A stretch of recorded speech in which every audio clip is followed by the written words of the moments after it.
The song you are about to listen to is made by Aviators, a man of great skill and a great generosity. Please check him out in the video description.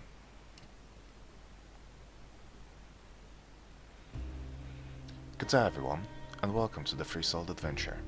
My name is Niels, and welcome to a bit of a tribute project that I have for Bionicle and all of the great heroes that it has to offer. Today is a special little pilot episode with one of my personal favorites, Matoro. Probably one of, if not my favorites, characters in all of Bionicle, period, just because of how well he was written and how he was handled throughout the various stages of the story. So, the point of this project is basically to draw a bunch of variations of Matoro and a bunch of other Toho as well. And right now we're starting with a bit of a Kohist turned into Toa. Basically what Matoro looked like in 2001 and 2003 turned basically into a standalone hero, because I personally love the slushy and grimy aesthetic of Matoro in 2001.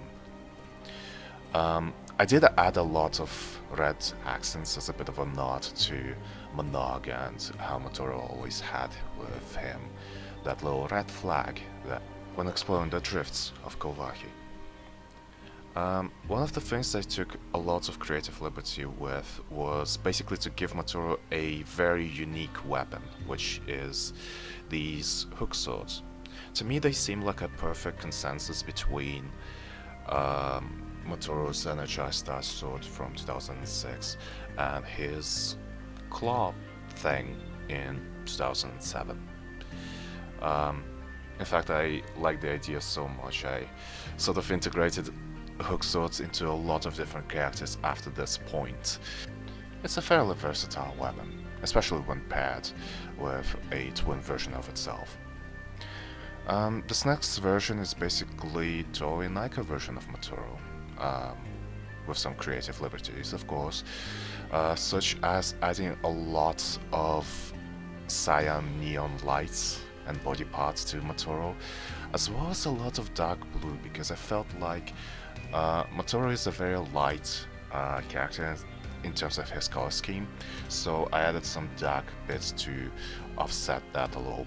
I've also thrown in a little Voronoi symbol on his loincloth, because why not? But yeah, this version is very high-tech, even though Voronoi isn't exactly as high-tech as even some of the less high-tech islands such as Matanui or something along those lines. I still felt like the neon alone was a big enough part of this design to make it very high-tech, very almost sci-fi to a certain extent. And honestly, I'm pretty proud with how this turned out.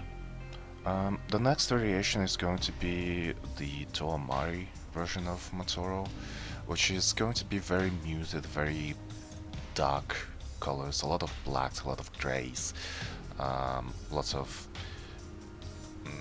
fairly desaturated blues and stuff.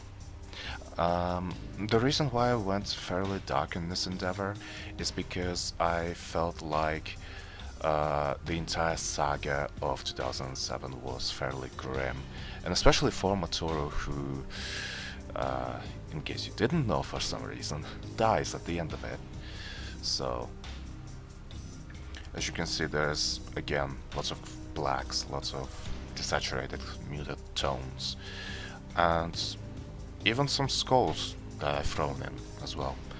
I know that the Bionicle universe doesn't really have skulls, but I still like the idea of giving Matoro slight necromancer vibes, if that makes sense, because, again, his entire arc was very grim, very doomed, as it were. And, you know, that's not really something that you can compare him to a lot of the characters. Sure, 2007 in and of itself was a very dark year, but I felt like Matoro deserved a special little spotlight. And then finally we have a golden Toa of Life version of Matoro. I did sketch the golden Matoro before, as I have with pretty much all of these, but I really enjoyed this color scheme. Um, Perhaps because I do have quite a lot of characters in this color scheme as well, and I have a lot of inspiration to pull through. But yeah, I still feel like I managed to make Matoro a very stand-alone character in this, even though I have created multiple characters with this exact premise before. His is a very unique stature and very unique image that I have made, if I do say so myself. There's a bit of a Katanui symbol in there as well, because I felt like.